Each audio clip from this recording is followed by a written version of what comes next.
அனைவருக்கும் வணக்கம். பாரம்பரிய திருவள்ளுவர் குலவம்சம் பிரசன்ன ஜோதிடர் சுப மாரிமுத்து திருப்பூரிலிருந்து இந்த பதிவு உங்களுக்காக. ஐயா வணக்கங்க ஐயா. வணக்கம் ஐயா. ஐயா இப்போது மக்கள் சார்பாக ஒரு கேள்வி இன்றைக்கி நான் கேட்கலான் இருக்கேன். கேளுங்க ஐயா. ஐயா அதாவது இந்த ஜாதகத்தில் முடக்கு இருக்கு, ஜாதகத்தையும் முடக்கிருச்சு, கண்டிப்பாக அதனால் வாழ்க்கையில் நிறைய பிரச்சனைகள் அப்படின்னு சொல்லி நிறைய பேர் கேட்குறாங்க. கண்டிப்பாங்க ஐயா. இந்த முடக்குங்கிறது என்னங்க ஐயா? அதற்கும் கர்மாவுக்கு ஏதாவது சம்மந்தம் இருக்காங்க ஐயா? ரொம்ப பற்றி சொன்னீங்கன்னா ரொம்ப உதவியாக இருக்குங்க. நல்ல கேள்விங்க ஐயா. இந்த கர்மாவே முதல்ல எங்கேருந்து வருது அப்படிங்கிறது தான் இப்போ நம்ம சொல்ல போகிறோம். இதுவரைக்கும் எத்தனையோ கருத்துக்களெல்லாம் நீங்கள் இந்த உலகத்தில் கேட்டிருப்பீங்க. ஆனால் இந்த பதிவில் நீங்கள் பொறுமையோடு இந்த கருத்தை ஒரு இனிமையோடு நிதானமாக கேட்டிங்கன்னா உங்களுடைய ஊழ்வினை கர்மா எங்கிருந்து உருவாச்சு, இதனுடைய இந்த கர்மானால் நாம் என்ன கஷ்டப்படுறோம், நாம் இந்த பூமியில் பிறக்கிறதுக்கு என்ன வரம் வாங்கி வந்தோம், நம்ம பாவ புண்ணியமெல்லாம் ஜாதக கட்டத்தில் போய் எப்படி எடுக்கிறது, நம்மளுடைய தோஷம்னு சொல்கிறோமே அந்த தோஷம் எப்படி கிரியேட் ஆகுது, நம்ம இந்த பூமியில் பிறக்கும்போது கொண்டு வந்த கர்மாவா, இல்லை கடவுளே நம்மளுக்கு ஒரு தண்டனையாக கொடுத்த கர்மாவா, இல்லை நம்ம இந்த பூமிக்கு வந்ததுக்கு அப்புறம் செய்த கர்மாவா, இது எல்லாத்தையுமே நம்ம பொறுமையாக கேட்கணும்னா கண்டிப்பாக இந்த பதிவை நீங்கள் பொறுமையோடு கேளுங்க. உங்களுக்கு இதில் ஒரு பெரிய ஒரு ரகசியம் ஒன்று அடங்கியிருக்குது. அந்த ரகசியத்தை தான் இன்றைக்கி இந்த உலகத்துக்கு அரங்கேற்றம் பண்ணுறேன்.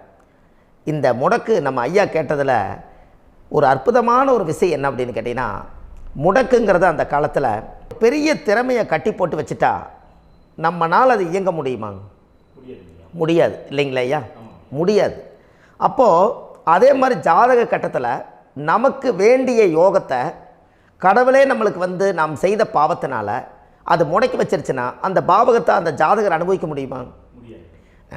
அனுபவிக்க முடியாது. அப்போது அந்த அனுபவிக்க முடியாமல் வெளி உலகத்தில் போய் நம்ம தேடி போன பிறவியில் செய்த பாவத்தை இந்த பிறவியில் நீங்கள் தேடி கண்டுபிடிச்சி வாழ்க்கையில் நீங்கள் எப்போ மேலுக்கு வர்றது?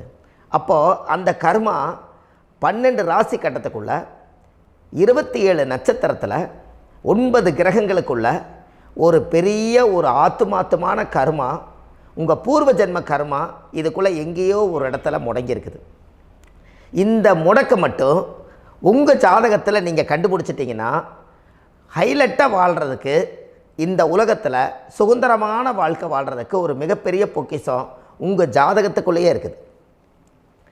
அப்போது அந்த ஜாதகத்துக்குள்ளே நாம் போன பிறவியில் நம்ம கர்மா நாம் என்ன செய்திருப்போன்னு உங்களுக்குள்ளே பெரிய குழப்பம் இருக்கும்.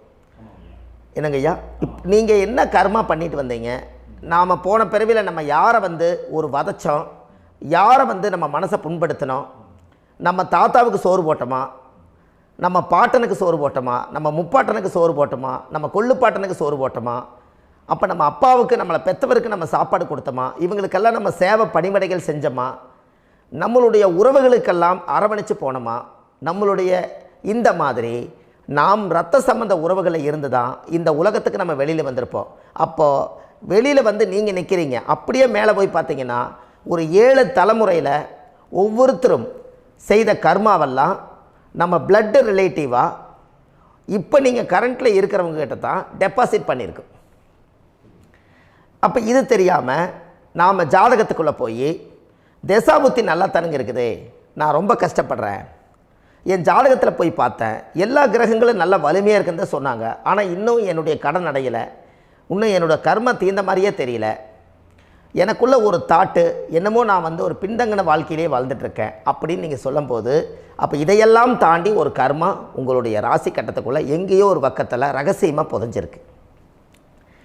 அப்போது அந்த ரகசியமாக புதைஞ்சிக்கக்கூடிய அந்த முடக்கு தான் இன்றைக்கி இந்த உலகத்துக்குள்ளே நீங்கள் தெரிஞ்சுக்கக்கூடிய விஷயம். அப்போ அந்த முடக்குங்கிறது ஒன்று உண்மை. இந்த உலகத்துக்கு நம்மளை எல்லாத்துலேயும் நல்லா யோசிச்சு பாருங்கள். 12 ராசி கட்டம் இருக்குதுங்களா ஐயா? ஆமாங்க ஐயா. ஆனால் கிரகம் எத்தனை இருக்குதுங்க? 9 தான் இருக்குங்க ஐயா. ஆமாம், 12 ராசிக்கு 12 கட்டத்துக்கு 12 கிரகம் கொடுத்துருக்கலாமல்ல கடவுள். அப்போ ஏன் 3 கட்டத்தை மட்டும் எம்டி பண்ணி மீதி 9 கிரகத்தை வச்சுக்கிறாருன்னா, அப்போ நாம் செய்த 3 தலைமுறை கர்மாவுக்கு அது எந்த கட்டம் பிளாக் ஆகுதோ அந்த கட்டத்துக்குள்ளே ஏதோ ஒரு ரகசியம் இருக்கிறனால தானே எங்கேயோ ஒரு பக்கத்தில் நீங்கள் கண்டிப்பாக கர்மாவில் மாட்டுவீங்கிறது கடவுளே படைச்சு தானே இதை உருவாக்கியிருக்காரு. 12 ராசிக்கு 12 கட்டம் கொடுத்துருந்தா எங்கே நீங்கள் சுற்றி வந்தாலும் ஏதோ ஒரு வீட்டுக்குள்ளே போய் உட்காந்துக்கலாம். ஆனால் ஒரு வீடு சுத்தமாக இருக்குது, ஒரு வீட்டில் 4 கிரகம் இருக்குது, ஒரு வீட்டில் 3 கிரகம் இருக்குது, ஒரு வீட்டில் 5 கிரகம் இருக்குது, ஒரு 3 வீடு 4 வீடு காலியாக இருக்குது. அப்போ எங்கேயோ ஒரு ராசி கட்டத்துக்குள்ளேயே கடவுளுடைய கர்மா விளையாட்டு, அது ரகசிய விளையாட்டு தான். அப்போது இந்த இடத்துல தான் உங்கள் ஜாதகத்தில் முடக்கு இருக்குது. இந்த முடக்கை நீங்கள் எப்படியெல்லாம் அதை ஆராய்ச்சி பண்ணி கண்டுபிடிக்க முடியும் அப்படிங்கிற ஒரு விஷயத்தை தான் இன்றைக்கி நம்ம இந்த உலகத்துக்குள்ளே இதை நுழைக்க போகிறேன். இப்போ அப்பா செய்த பாவம்னு ஒன்று இருக்குமில்லங்க ஐயா, நம்ம அறியாத வயசில் தெரியாதில்ல, அப்பா செய்த பாவம்னு இருக்கும். அப்பாவுடைய சொத்து பிள்ளைக்குத்தானா, அப்பாவுடைய பாவம் பிள்ளைக்குத்தானே, என்னங்க ஐயா? சரி, அப்போ தாத்தா இருக்கிறாரு, தாத்தாவுடைய கர்மா உயிர் எங்கே எழுதி வைக்கிறாருங்க? அப்போது மகனை விட்டுறாரு. அப்போ தாத்தா மாதிரியே முகம் இருக்குது, தாத்தா மாதிரியே அவருடைய நடை உடை பாவனை இருக்குது, அவர் தாத்தாவுடைய ஜீனு தான் அப்படின்னு இவர் சொல்லும்போது, அப்போ தாத்தாவுடைய சொத்து பேரனுக்கு சொந்தம்னா தாத்தாவுடைய பாவம் எங்கே போகுங்க? Very good. அப்போ அப்போது இந்த கர்மா எப்படி டிரான்ஸ்ஃபர் ஆகுதுன்னு உங்களுக்கு தெரியுதா?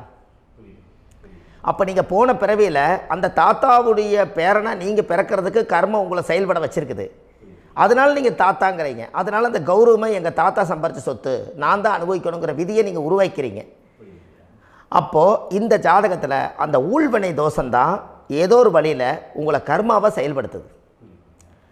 அதனால தான் இந்த ஜாதகத்தில் எந்த ஒரு முடக்கை எடுக்கிறதா இருந்தாலும் சூரியன் என்ற நட்சத்திரம் எதுவோ அந்த நட்சத்திரத்துக்கு எந்த வீடு முடக்காகுதோ அங்கே தான் உங்களுடைய கர்மா ஒளிஞ்சிருக்கும். இதுதான் உங்களுடைய பெரிய ஒரு பொக்கிஷமான ரகசியம். சரிங்க ஐயா, இப்போ இதில் நவகிரகங்கள் 9 இருக்கும்போது ஏன் சூரியனை மட்டும் நம்ம இதில் எடுத்துக்கணும்னு நீங்கள் சொல்கிறீங்க? நல்ல கேள்விங்க ஐயா. நீங்கள் கேட்டீங்க பார்த்தீங்களா, 9 நவகிரகம் இருக்கும்போது சூரியனை மட்டும், அந்த சூரியன் என்ற நட்சத்திரம் பிறக்கும்போது அந்த வீடு மட்டும் முடக்காகுன்னு நீங்கள் கேட்டீங்க இல்லையா? இதுதான் அற்புதமான கேள்வி. ஏன் அப்படின்னு கேட்டிங்கன்னா, சூரியன் அப்பாவோட உயிர் கரு போய் அம்மாவுடைய பனிக்கூடத்தில் கர்ப்பத்தில் வச்சு 10 மாதம் 300 நாள் சுமந்து நீங்கள் இந்த பூமிக்கு வெளியில் வரும்போது நீங்கள் என்ன பாவத்தை இவங்க விதைச்சாங்களோ அந்த கர்மாவை வாங்கிட்டு தான் நீங்கள் வெளியில் பிரசவமாகறீங்க. இதுதானே? அப்போ சூரியன் என்ற நட்சத்திரம், அந்த சூரியனுங்கிறது உயிர் கருவல்லவா, அப்பாவுடைய உயிரணுக்கள் அம்மாவுடைய கருவிக்குள்ளே போய் நாம் குழந்தை வடிவத்தில் இருந்து 300 நாள் பாவ உன்னித்த பதிவில் ஏட்டு எழுதி ஒரு ஜாதகத்தை கையில் கொடுத்து பிறந்த உடனே உங்களுக்கு ஒரு ஏட்டை பெரட்டி நீ இப்படித்தான் விதி, இனிமேல் இப்படித்தான் நீ வாழணும்னு சொல்லி உங்கள் கர்மாவை நீங்கள் கர்மாவோடு தானே வெளியில் பிறக்கிறீங்க. அப்போ சூரியன் என்ற நட்சத்திரம் தானே இந்த உலகத்துக்கு ஒரு பெரிய ஒரு மகத்துவம். இப்போ பாருங்கள், விடிய வரைக்கும் நம்ம முழிச்சிட்ருக்குறோம், காலையில் சூரிய உதயமானால் அவங்கவுங்க செயல்படுறோம். மீதி எல்லா கிரகங்களுக்குமே வெளிச்சத்தை கொடுக்கக்கூடிய சக்தி சூரியனுடைய பிம்ப ஒளிக்குத்தானே உண்டு, என்னங்க ஐயா? அதனால தான் மேசத்து உச்ச வீடுன்னு சொல்லி மேசத்தை உச்சம்னு சொல்லி சூரிய உச்சத்தை அங்கே தான் வச்சாங்க. அப்போது அந்த காலச்சக்கரத்துக்கு 5ஆம் இடம் பூர்வ புண்ணியஸ்தானத்தில் போய் சிம்மத்தில் கொண்டு போய் சூரியனை ஆட்சி வீடுன்னு வச்சாங்க. அப்போது சூரியனில் இருந்து தான் அந்த மையப்புள்ளி உருவாகுது. அப்போ உங்களுடைய ஜாதகத்தில் அந்த சூரியனாகப்பட்டவர் பிறக்கும்போது நீங்கள் உங்கள் ஜாதகத்தை நீங்கள் எடுத்துக்கங்க ஐயா. நீங்கள் இன்றைக்கே போய் கதவை திறந்து உங்கள் பெட்டியை திறந்து பீர்வாவுக்குள்ளே உங்களுடைய ஜாதகம் இருக்குது, அந்த ஜாதகத்தை எடுத்து ஜோதிடர்கிட்டையே நீங்கள் சந்தேகம் கேட்குறக்கு முன்பு நீங்களே உங்களுடைய கர்ம பற்றி தெரிஞ்சுக்கிறதுக்கு இந்த பதிவில் உங்களுக்கு ஒரு ரகசியத்தை சொல்லித்தரேன்.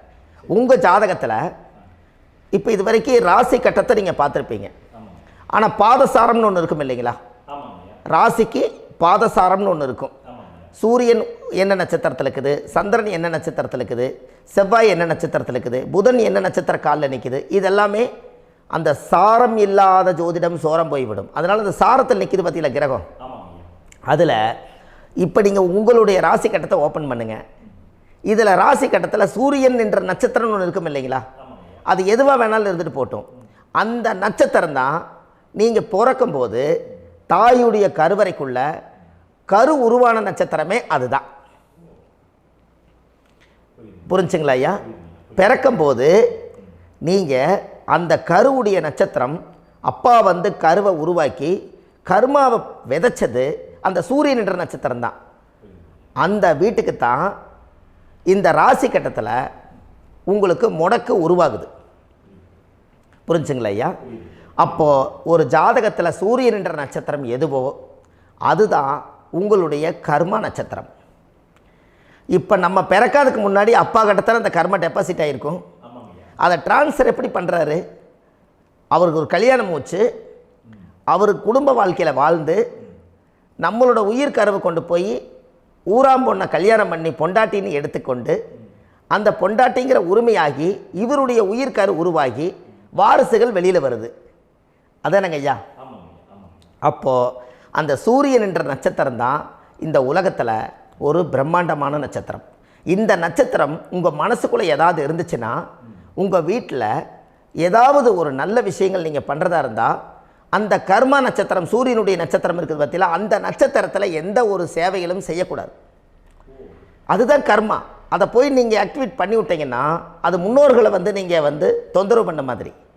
அந்த கர்ம நட்சத்திரம் தான் உங்கள் வாழ்க்கையில் அது புதஞ்சிருக்கிறதா. இப்போ குழந்தை பிறந்தாலோ சீர் சீமந்தங்கள் நீங்கள் செய்கிறதாலோ கல்யாணம் முக்கிறதுனாலோ உங்கள் ஜென்ம நட்சத்திரத்தன்னைக்கு கல்யாணம் பண்ண வேண்டாம்னு சொல்லிக்கிறாங்கல்லங்க. உங்களுக்கு ஜென்ம நட்சத்திரத்துக்கு முன்னாடி உங்களை உருவாக்குன நட்சத்திரம் தான் ஜென்ம நட்சத்திரம். அப்போ சூரியன் என்ற நட்சத்திரம் அப்பாவுடைய ஜென்ம நட்சத்திரமாக அந்த ஊழ்வினை கர்மம் செயல்படுது. அப்போ அந்த முடக்கு யார் வழியில் வந்தது? முன்னோர்கள் வழியில் வந்தது. முன்னோர்கள் கட்டி வச்சது யாரைய? குலதெய்வத்தை.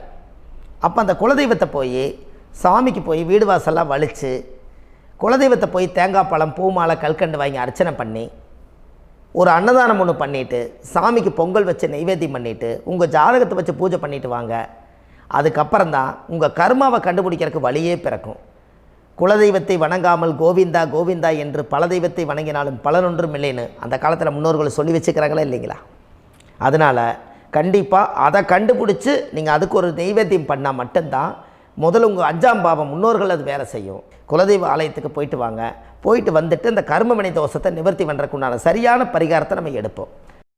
அப்போது உண்மையாலுமே ஒரு ராசி கட்டத்துக்குள்ளே இந்த மாதிரி ஒரு அந்த கர்ம தோஷம் இருப்பதனால இந்த கர்மா தோஷத்துக்கு அந்த முடக்க தோஷங்கிறத நீங்கள் எடுத்து அதை கண்டுபிடிச்சி அந்த சூரியன் என்ற நட்சத்திரம் எந்த ராசி கட்டத்தில் போய் முடக்காயிருக்குதோ அந்த முடக்கு எந்த பாவகம் வந்து நம்மளுக்கு லாக் ஆகிருக்குதோ அந்த பாவகத்துக்கு உண்டான பரிகாரங்கள் அதுக்குரிய ஸ்தலங்கள் அந்த கோவில்களில் போய் சுவாமிக்கு தேங்காய் பழம் பூமாலை கல்கண்டு வாங்கி அர்ச்சனை பண்ணி நீங்கள் இந்த கோவிலுக்குள்ளே போய் உட்காந்து சாமி கும்பிட்டு வந்தீங்கன்னா உங்களுடைய ஜாதகத்தில் இருக்கக்கூடிய அந்த முடக்கு தோசை நீங்கி வாழ்க்கையில் நீங்கள் எதை சாதிக்க வந்தீங்களோ அந்த சாதனையை நீங்கள் சாதிச்சிட்ருப்பீங்க.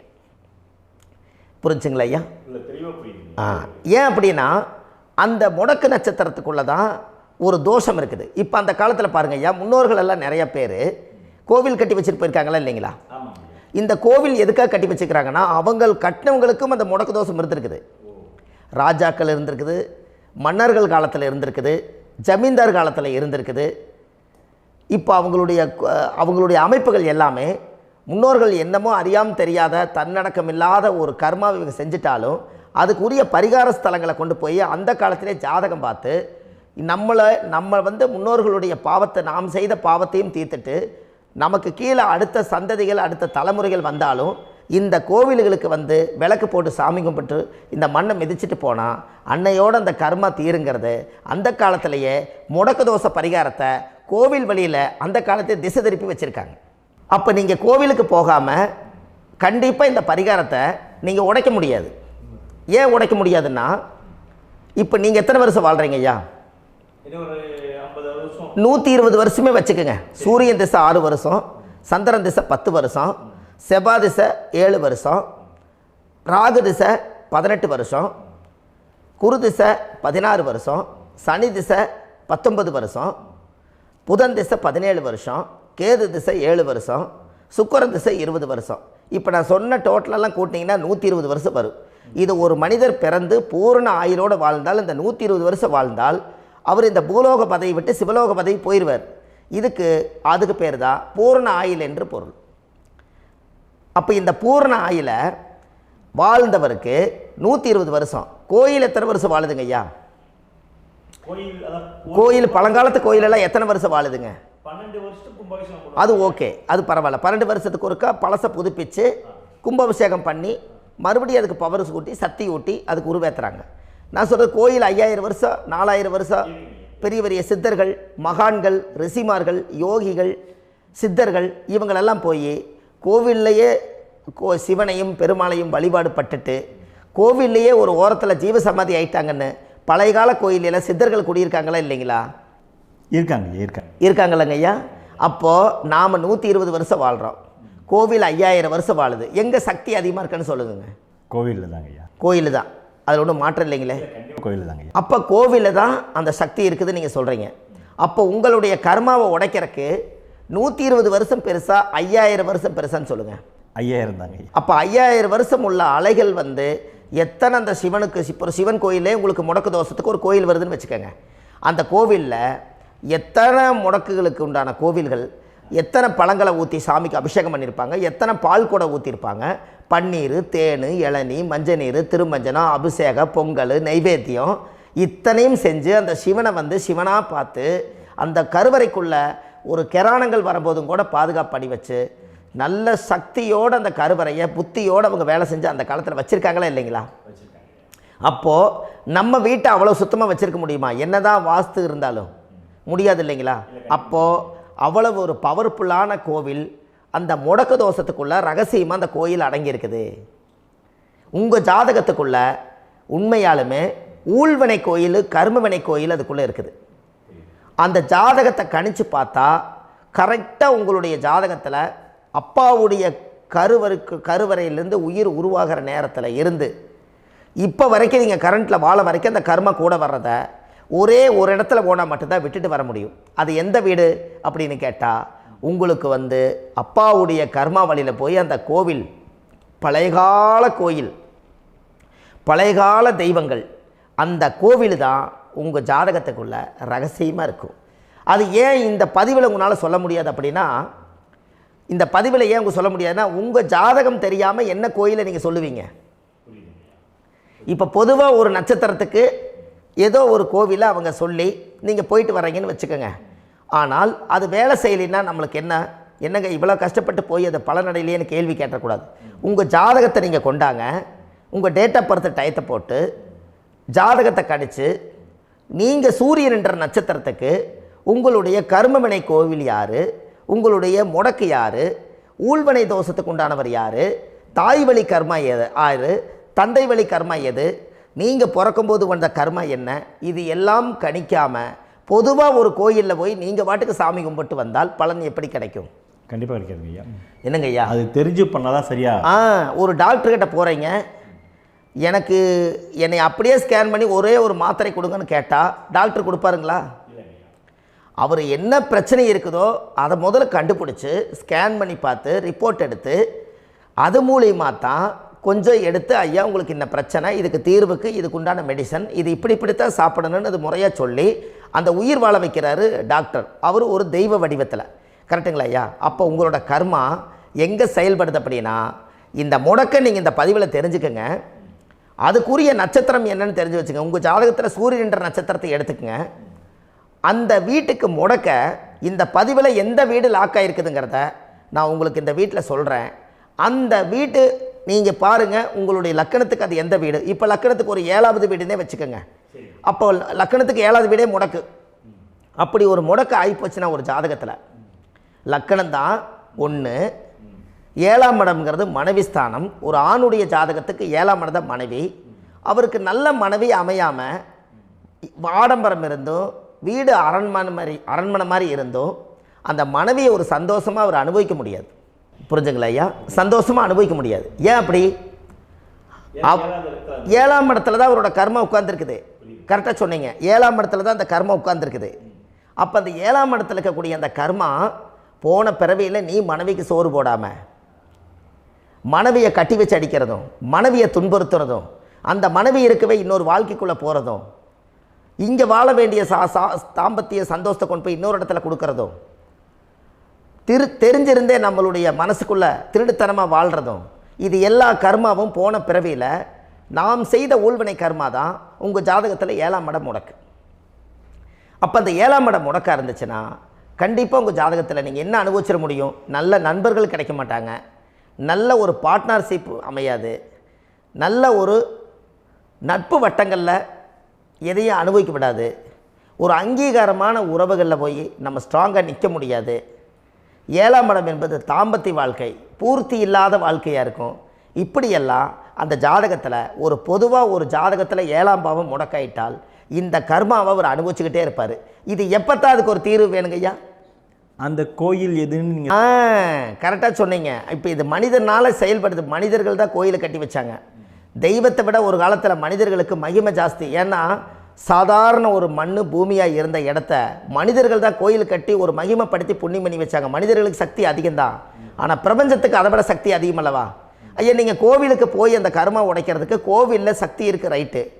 ஆனால் நம்ம வீட்டுக்கும் கோயிலுக்கும் ஒரு மிகப்பெரிய தொடர்பு என்னென்னா, அந்த கோயில் கட்டுறவங்க எல்லாமே பழைய காலத்து கோயிலெல்லாம் பாருங்கள், பஞ்சபூதத்தை வச்சு கட்டியிருப்பாங்க.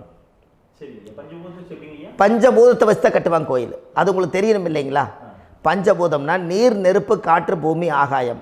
இந்த பஞ்சபூதத்தினுடைய சக்திகள் எல்லாம் ஒரே நேர்கோட்டுக்கு என்னைக்கு வருதோ அன்னைக்கு தான் அந்த கோவிலுடைய பாலக்கால் போட்டு 1000-2000 வருஷம் நிலச்சி நிற்கிறது. காரணம், இந்த பிரபஞ்சத்தில் பஞ்சபூதம் எப்படி நிலச்சி நிற்குதோ அதுபோல் 5000 வருஷம் நிற்கிறதுக்கு அந்த பஞ்சபூத சக்தி வச்சு தான் சாமி சிலையை பிரதிஷ்டை பண்ணி வச்சுருப்பாங்க. அதனால தான் இந்த கோயில்கள் எல்லாம் 5000 வருஷமாயும் எத்தனையோ கிராணங்களை எல்லாம் தப்பிச்சிருக்கிறதுக்கு காரணம்.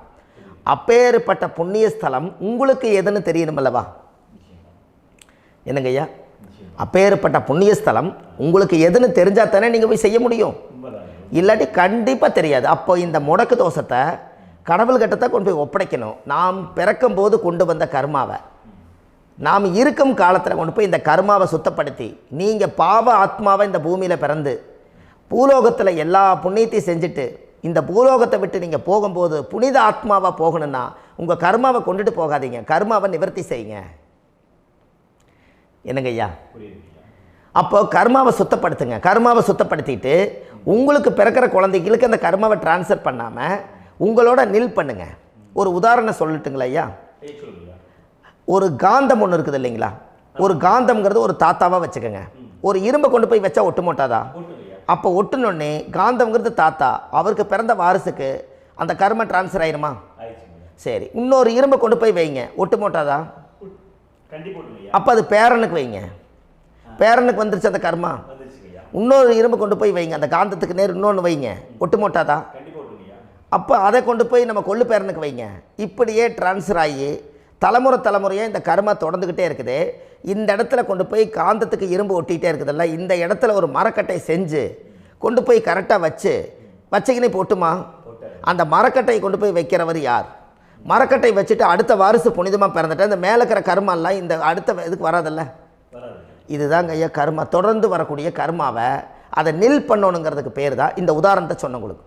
அப்போ நாம் இந்த பூலோகத்தில் நம்ம ஒரு தாயுடைய கருவறையில் இருந்து தொப்புள் கொடி அறுக்கும் நேரம் நாம் என்ன கர்மாவை வாங்கி வந்திருந்தாலும் அதையெல்லாம் ஆராய்ச்சி செய்து ஜாதகத்தில் முழுமையாக கண்டுபிடிச்சி ஒரு காலம் இல்லைனாலும் ஒரு காலம் நம்ம நல்லா இருக்கிறதுக்காக, நம்ம வாரிசுகள் எல்லாம் நலமடைஞ்சு வளமடைஞ்சு வர்றதுக்காக இந்த கர்மா தோஷத்தை கரெக்டாக கண்டுபிடிச்சி சரியான கோவிலுக்கு போய் நீங்கள் கர்மாவை நிவர்த்தி பண்ணி அங்கே பூஜை புனஸ்தானங்கள், சகசரநாம பூஜைகள், ஓமங்கள், வழிபாடுகள் இதெல்லாம் நீங்கள் செஞ்சு உங்களுடைய பாவத்தை எல்லாம் கழித்து உங்கள் ஜாதகத்தவே யோகமாக மாற்ற முடியும்.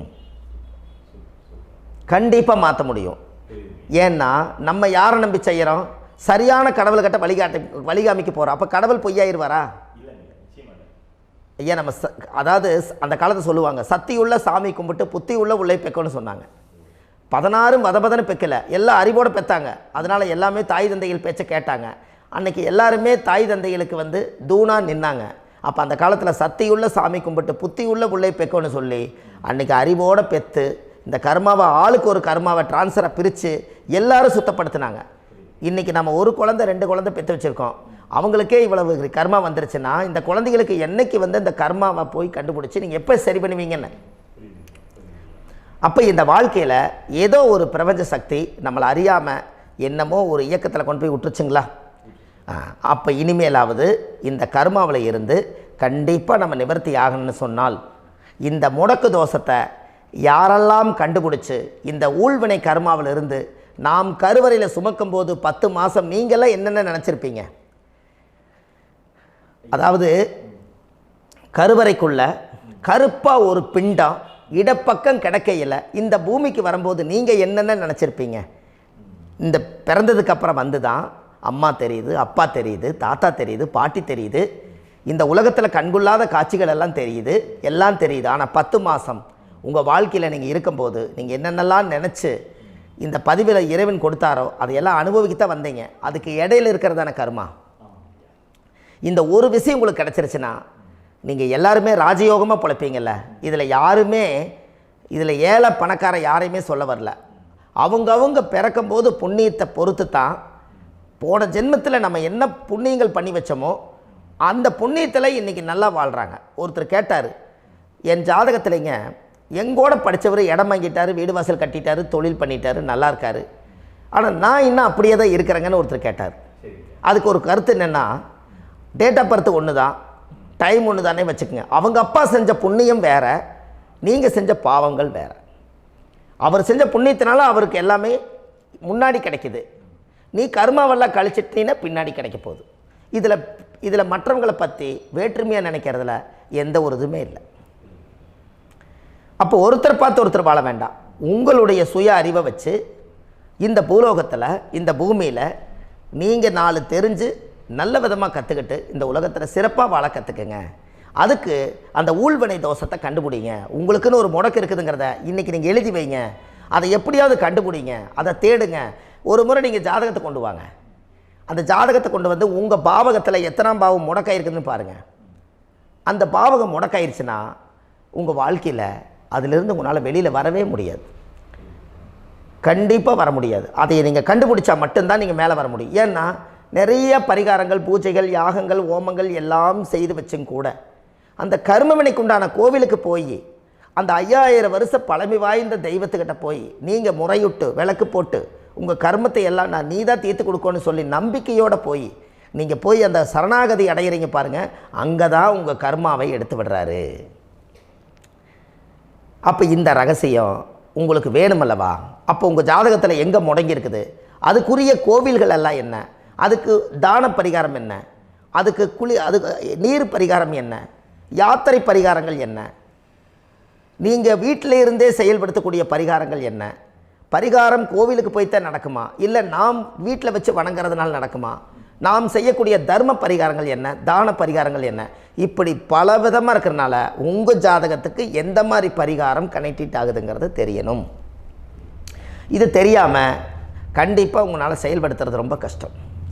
இதனால் இதை நீங்கள் தெரிஞ்சுக்கணும்னா இப்போ நம்ம பாருங்கள், நீங்கள் அந்த தெரிஞ்சுக்கிட்டாலே உங்கள் வாழ்க்கையில் ஒரு டைம் தான் நீங்கள் தெரிஞ்சுக்க போகிறீங்க. உங்களுடைய கர்மா என்ன, நீங்கள் எங்கே செயல்பட்டு போயிட்டுருக்கிறீங்க, உங்கள் போகிற பாதை சரியா இல்லை அந்த பாதையில் முள்ளு கல் இருக்குதா, இது எல்லாம் உங்களுக்கு தெரியலனா இந்த முடக்கை கண்டுபிடிக்கக்கூடிய சக்தி வாய்ந்த இந்த கர்மாவை நிவர்த்தி பண்ணுறதுக்கு வழிகள் இருக்குது. அதனால் நீங்கள் கண்டிப்பாக இந்த முடக்கை தெரிஞ்சுக்கணும்.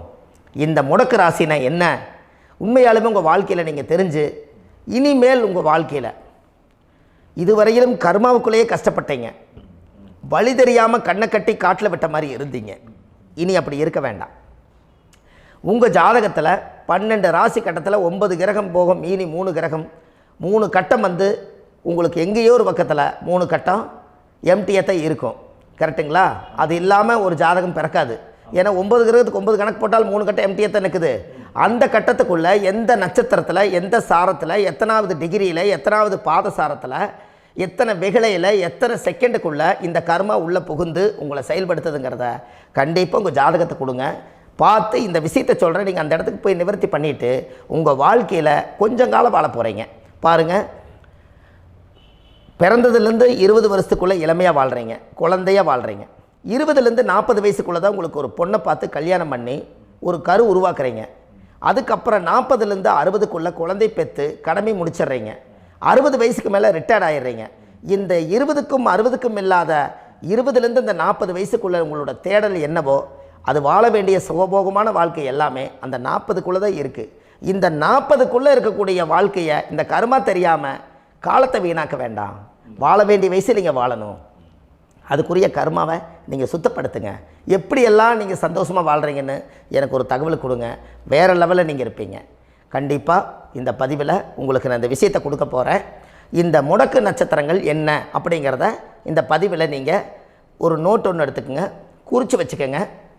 இதில் இருந்து அவங்கவுங்களுக்கு முடக்கு நட்சத்திரம் என்னங்கிறத இந்த பதிவில் நான் உங்களுக்கு கொடுக்குறேன். இந்த வீடு தான் அது முடக்குங்கிறத சொல்கிறேன். இதையெல்லாம் நீங்கள் தெரிஞ்சு உங்கள் ஜாதகத்தவே நீங்கள் முடக்கு எடுத்து கண்டிப்பாக உங்கள் வாழ்க்கையில் நீங்கள் நல்லா இருப்பீங்க. அதுக்கு ஒரு நோட் எடுத்து வச்சுக்கோங்க. இது வரைக்கும் கர்மாவை பற்றி நம்ம பேசினோம். உங்கள் ஜாதகத்தில் சூரியன் என்ற நட்சத்திரத்துக்கு தான் முடக்குன்னு சொன்னீங்களே, எந்த வீடுங்கிற ரகசியத்தை இன்றைக்கி நம்ம எல்லோரும் தெரிஞ்சுக்கலாமா? இத்தனை காலமாக நீங்கள் தெரிஞ்சுக்காத ஒரு ரகசியத்தை இன்றைக்கி உங்கள் ஜாதக கட்டத்தில் நீங்களே முடக்க கண்டுபிடிச்சி அதுக்குண்டான பலனை தேட போகிறீங்க. அந்த தேடல் தான் உங்களை கொண்டு போய் உட்கார வைக்க போகுது. ஒரு உதாரணம், உங்கள் ஜாதகத்தில் பாதசாரம் இருக்குது அல்லவா? அந்த பாதசாரத்தில் சூரியன் என்ற நட்சத்திரம், சூரியன் நின்ற நட்சத்திரம் பாதசாரத்தில் கரெக்டாக எடுங்க. சூரியன் என்ற நட்சத்திரம், சித்திரை நட்சத்திரத்தில் சூரியன் நின்றுட்டா கும்பம் தான் உங்கள் வீட்டுக்கு முடக்கு. அப்போ காலச்சக்கரத்துக்கு அது 11, அது மூத்தவருடைய வீடு. அப்போ மூத்த சகோதரர்களை முடக்கி வச்சுக்கிறீங்க நீங்கள். கும்பம் என்பது ஒரு குடம், பானையில் காசு போட்டு வைக்கிற இடம் முடக்கானா நம்மளுக்கு காசு தங்காது. சனி என்பது சித்தப்பா வழி, பங்காளியுடைய உறவோ சித்தப்பா வழியோட உறவுகளோ நம்மளுக்கு நிலச்சி நிற்காது. இப்படியெல்லாம் அந்த கும்ப வீடு முடக்கா இருந்தால், கும்பம் என்பது லாபஸ்தானம், இந்த லாபத்தை அது முடக்கி வச்சுருக்குது. அப்போ இது எல்லாத்தையும் நீங்கள் ரிலீஸ் பண்ணோன்னா அந்த முடக்குக்கு உண்டான கர்ம பரிகாரத்தை பண்ணி அந்த தோஷத்தை எல்லாம் நீங்கள் கழிச்சாச்சுன்னா அன்னையோடு உங்கள் வாழ்க்கையில் ரொம்ப நல்லா இருப்பீங்க. இந்த கர்மாவிலேருந்து நீங்கள் முதல் வெளியில் வரணும். அதுக்குரிய பரிகாரங்களை இந்த ஜாதகத்தில் எடுப்போம்.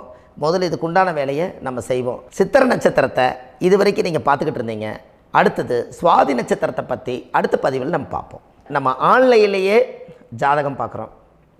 உங்கள் date of birth, time, place கொடுத்தீங்கன்னா போதும். உங்களுக்கு ஜாதகத்தை கணிச்சு ஃபோன்லேயே உங்களுக்கு கர்ம ராசி கண்டுபிடிச்சி உங்களுக்கு உண்டான கர்ம பரிகாரத்தை சொல்லி உங்கள் வாழ்க்கையில் ஒரு வெளிச்சத்தை கொண்டு வர்றதுக்கு என்றைக்கும் உங்களுக்கு உறுதுணையாக இருப்பேன். நீங்கள் கண்டிப்பாக இந்த பதிவுகள் எல்லாம் இது உங்களுக்காகத்தான். இது அதிகாலை நேரத்தில் பிரம்ம முகூர்த்தத்தில் இந்த பதிவை உங்களுக்கு முழுமையாக சமர்ப்பணம் பண்ணுறேன். இதை இதை வழி நடத்தி இதைய எப்படியெல்லாம் இந்த முடக்கை கண்டுபிடிச்சி இப்படியெல்லாம் பேச வச்சு அழகு பார்க்க நம்ம முன்னோர்களுடைய ஆசீர்வாதமும் இந்த முடக்கை கண்டுபிடிச்ச குருமார்களும் அவங்களுடைய குடும்ப பாரம்பரிய வம்சாவளிகளும் எல்லாருமே நல்லா இருக்கணும். அதுக்காக இந்த நேரத்தில் நான் அடியேன் சுப மாரிமுத்தாக இருந்து திருப்பூர்லேருந்து இந்த பதிவை உங்களுக்கு நான் கொடுக்குறேன். கண்டிப்பாக இந்த முடக்கு கோயிலுக்கு, இந்த முடக்கு தோஷத்துக்கு உண்மையான பரிகாரங்கள், எளிமையான பரிகாரங்கள் நீங்களே வாழ்க்கையில் செஞ்சு ஆதிகால பரிகாரங்கள் உங்கள் மனசுக்குள்ளே இருக்குது. அதை செயல்படுத்தினா மட்டும் போதும், வாழ்க்கை எங்கேயோ போயிடும். கண்டிப்பாக ஒரு முறை உங்கள் ஜாதகத்தை அனுப்பி வைங்க, உங்களுக்கு நான் பார்த்து பலன் சொல்கிறேன். இன்றைக்கி நான் கொடுத்த பதிவுகள் எல்லாம் உங்களுக்கு ரொம்ப பயனுள்ளதாக இருந்திருக்கும். உங்களுக்கு இது வரைக்கும் எத்தனையோ கர்ம வினைகளை பற்றி தெரியாமல் இருந்திருப்பீங்க. இந்த பதிவில் நிறைய கேட்டு தெரிஞ்சுக்கிட்டீங்க. இதெல்லாம் வாழ்க்கையில் ரொம்ப முக்கியமான பரிகாரங்கள், எளிமையான பரிகாரங்கள். நேராக நீங்கள் கடவுளைத்தான் கெட்டியாக பிடிக்க போகிறீங்க. அந்த பரிகாரங்கள் எல்லாம் செஞ்சு அதிகாரமாக வாழ்ந்து இந்த பூலோகத்தில் நல்ல சிறப்பாக வாழ்கிறதுக்கு இந்த பரிகாரம் உங்களுக்கு ரொம்ப யூஸ்ஃபுல்லாக இருக்கும். கண்டிப்பாக இந்த பதிவை செய்யுங்க. நம்ம பாரம்பரிய திருவள்ளுவர் குல வம்சம், பிரசன்ன ஜோதிடர் சுப மாரிமுத்து, திருப்பூரில் இருக்கேன். 30 ஆண்டு காலமாக நம்ம ஜோதிடம் பார்த்து கொண்டு இருக்கிறோம்.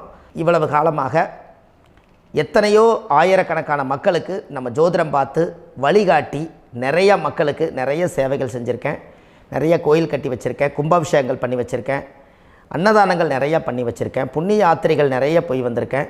மக்களுக்காகவே நான் உங்களுக்கு உழைக்க தயாராக இருக்கேன். இந்த ஜோதிடம் என்னுடைய ஒரு பாரம்பரியமாக என்னுடைய அப்பா, தாத்தா, முன்னோர்கள் இதெல்லாம் எங்களுடைய குலத்தொழில் இது. அதனால் நாங்கள் பாரம்பரியமாக திருவள்ளுவர் குல வம்சம். வள்ளுவர் வாக்குன்னு யூடியூப் சேனலில் போனீங்கன்னா 1000 பரிகாரங்கள் கொடுத்துருக்கேன். அதுவும் உங்களுக்கு ரொம்ப யூஸ்ஃபுல்லாக இருக்கும். வள்ளுவர் வாக்கு அப்படின்னு போடுங்க. அப்படி இல்லைன்னா சுப மாரிமுத்துன்னு போடுங்க. இதில் பரிகாரங்கள் நிறையா கொடுத்துருப்பேன். கண்டிப்பாக இதெல்லாம் நீங்கள் சந்தித்து நீங்கள் ஒரு சப்ஸ்கிரைப் பண்ணி வச்சுக்கோங்க. நான் போடக்கூடிய பதிவுகள் எல்லாமே உங்களுக்கு நோட்டிஃபிகேஷனை வந்துடும். அதனால் நீங்கள் ஒரு சப்ஸ்கிரைப் பண்ணி வச்சுக்கோங்க. தினமும் ஒரு தகவல் உங்களுக்கு கொடுத்துக்கிட்டே இருக்கேன். இதெல்லாமே உங்களுக்கு ஒரு பெரிய சந்தோஷமான நிகழ்ச்சிகள். என்றைக்கும் உங்களோட நான் வாழ்கிறேன். உங்களுடைய குடும்பத்தில் நான் ஒருத்தராக இருந்து குடும்ப ஜோதிடராக நான் இருப்பேன். கண்டிப்பாக ஆயுளுள்ள வரைக்கும் உங்களுக்காக இந்த ஜோதிடத்துக்கு உழைச்சி உங்கள் குடும்பத்தில் ஒருத்தராக நான் வந்து ஒரு ரத்த உறவில் நான் வந்து இந்த பூர்வ ஜென்மத்தில் உங்களுக்கு நான் கடமைப்பட்டிருக்கேன். கண்டிப்பாக அடுத்த பதிவில் உங்களை நான் சந்திக்கிறேன். வாழ்வது ஒரு முறை, வாழ்த்தட்டும் தலைமுறை. நன்றி, வணக்கம்.